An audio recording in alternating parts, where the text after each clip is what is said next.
você já sabe o que é ambiente. Ambiente é tudo que está à nossa volta. O lugar onde a gente trabalha e o lugar onde a gente vive. Todo ambiente pode oferecer riscos ao trabalhador, tanto aqui quanto ali. Ou melhor, toda condição ambiental pode oferecer riscos de segurança e saúde ao trabalhador. Por isso, preste bastante atenção na teleaula de hoje. A gente vai estudar as condições ambientais e o impacto delas no nosso trabalho. Nós vamos ver as condições ambientais que oferecem riscos para o trabalhador. Riscos físicos, químicos, biológicos e ergonômicos. Bom, já deu para perceber a importância desta teleaula sobre higiene e segurança no trabalho. Se você quiser aprender a se defender dos riscos no ambiente de trabalho, é bom prestar bastante atenção. Oi, pessoal. E aí, tudo bem? Tudo bem. Com a gente tudo bem, mas você está com um jeito de preocupado, hein? Sabe o que é? Na verdade, eu estou preocupado com uma coisa aqui na nossa fábrica. Com a conta de luz? Não, João, pelo jeito que ele está falando, é coisa séria, hein? Mas o que pode ser mais sério numa fábrica do que a conta de luz? O inimigo invisível. Que inimigo é esse, Aderbal?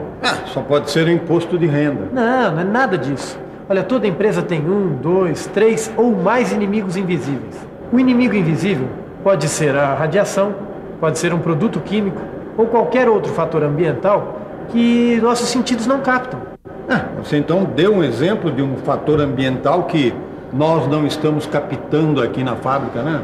Olha, por exemplo, aqui nesse lugar está cheio de riscos. Por exemplo? Aquela tubulação. Por dentro daquela tubulação passa um gás que não tem cor, não tem cheiro, mas é tóxico. E se não tivesse ali aqueles 2 detectores de gás, vocês já pensaram o que aconteceria se tivesse um vazamento? A gente ia descobrir tarde demais. Agora também tem outra coisa, os riscos também dependem do trabalho que o sujeito está executando. É claro que os riscos dependem da atividade do trabalhador no seu ambiente de trabalho. Um mergulhador, por exemplo, se submete a condições ambientais difíceis, com altas pressões e baixas temperaturas. Agora, tem alguns riscos que também não escolhem a profissão. Esses são os mais perigosos, porque são os riscos mais ignorados. Por isso, vamos dar uma boa estudada nesses riscos que afetam os trabalhadores em geral. Eles são os riscos provocados pelos agentes físicos, químicos e biológicos. Estes riscos provocados por agentes físicos, químicos e biológicos estão descritos numa das normas regulamentadoras do Ministério do Trabalho, a norma NR9. Muitos desses riscos são bastante comuns, mas às vezes os trabalhadores trabalham com ele diariamente, mesmo sem saber. Quer ver só? Por favor, em que tipo de indústria você trabalha? Uma indústria metalúrgica. Você sabe a que riscos você está exposto no seu ambiente de trabalho? Vários riscos. Por exemplo? Utilizar luvas na furadeira, transportar uma chapa já ao contrário, sem luvas. E são riscos físicos, químicos ou biológicos? Riscos. Tudo bem, tá claro que o risco depende do tipo de trabalho, mas você não especificou todos esses riscos, Aderbal. Seria bom que você mostrasse alguns exemplos bem reais para a gente entender melhor, né? Tá legal. Então vamos por partes. Olha, vamos começar pelos riscos físicos.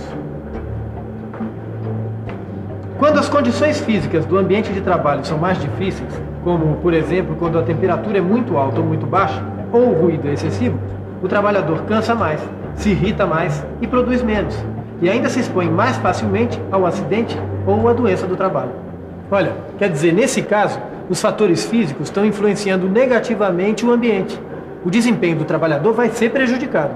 O trabalhador precisa ficar atento a isso. Precisa identificar e discutir esses problemas, certo?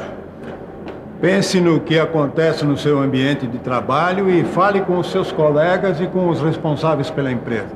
Se eles não te ouvirem, é porque o nível de ruído lá dentro está muito alto. Oi, por favor. Queria te fazer uma perguntinha, moço. Você acha importante usar o equipamento de segurança? Como é que é? Tentar de novo, hein? Você acha importante usar o equipamento de segurança? Não entendi nada. Tudo bem. Aqui não tem papo. A gente tem que usar o protetor, porque quem não usar o protetor auricular não está entendendo nada, está por fora.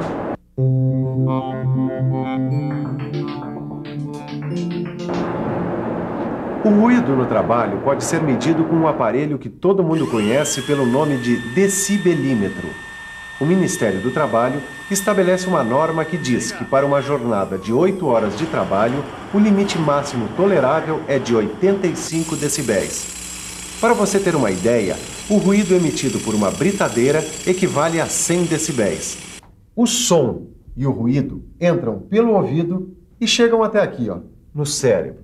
Se a gente não fizer um controle de ruído, o prejuízo é certo. O ruído excessivo pode causar a redução da audição e até a surdez permanente do trabalhador.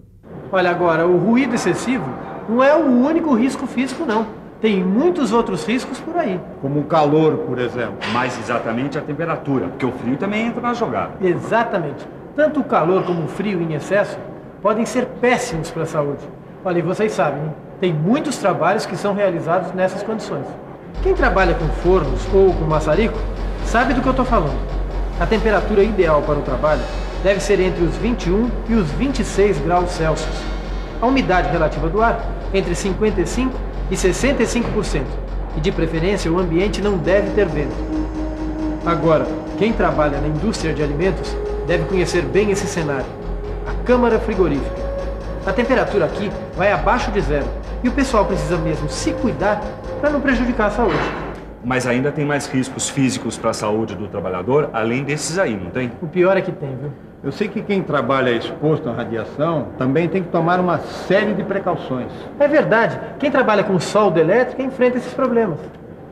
Olha, para trabalhar com um equipamento que emite raios ultravioleta, por exemplo, é preciso se tomar alguns cuidados.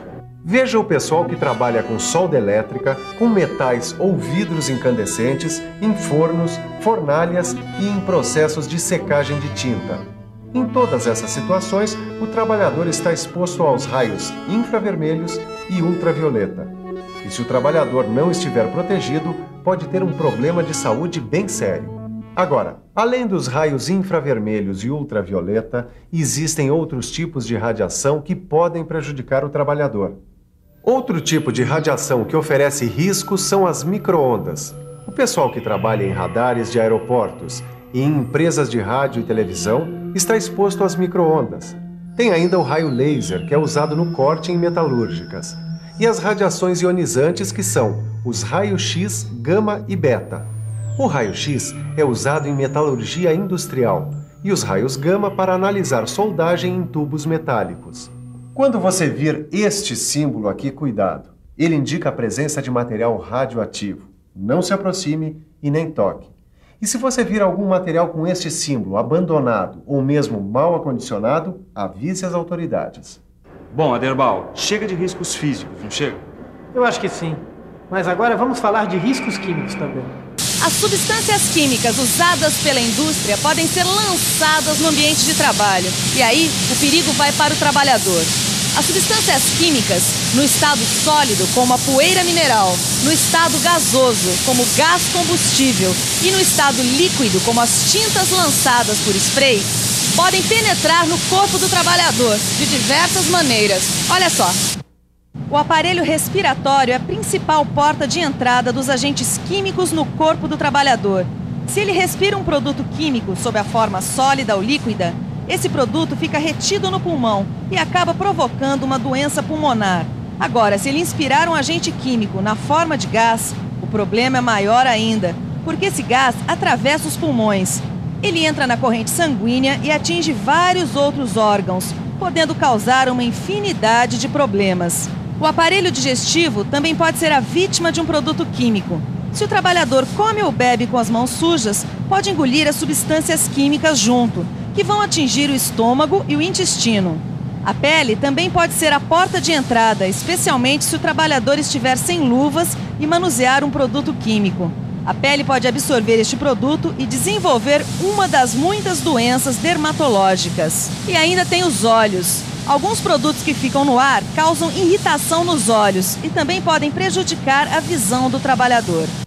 No caso de intoxicação, não é todo mundo que sabe como agir. Por isso, não vá na conversa de qualquer um. E em caso de acidente ambiental, procure o serviço médico, o engenheiro de segurança ou a CIPA. Sabe que o médico que atendeu o pessoal quando teve o vazamento aqui na fábrica do lado disse que não era para dar leite para ninguém? É mesmo?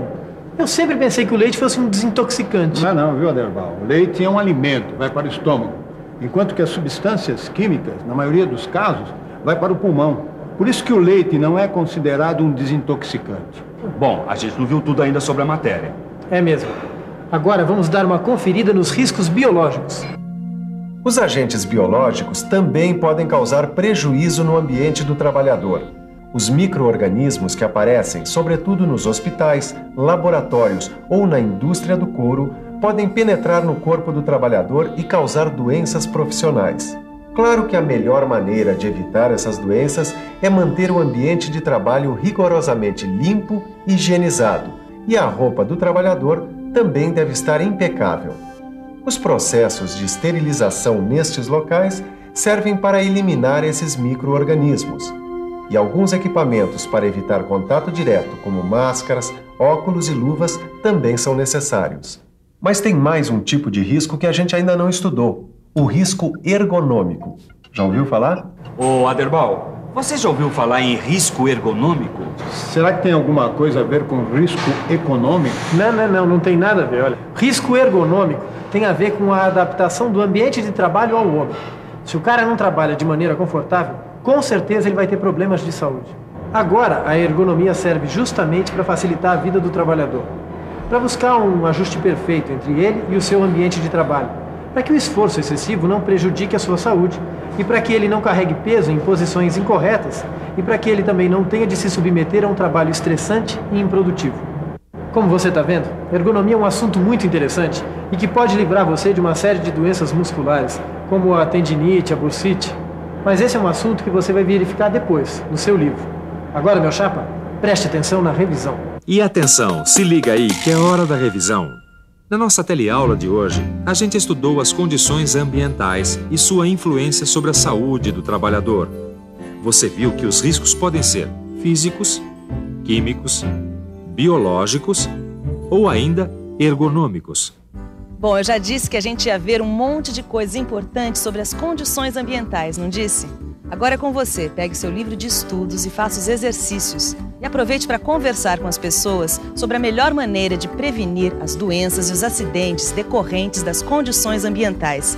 Na próxima teleaula tem mais sobre higiene e segurança no trabalho. Até lá!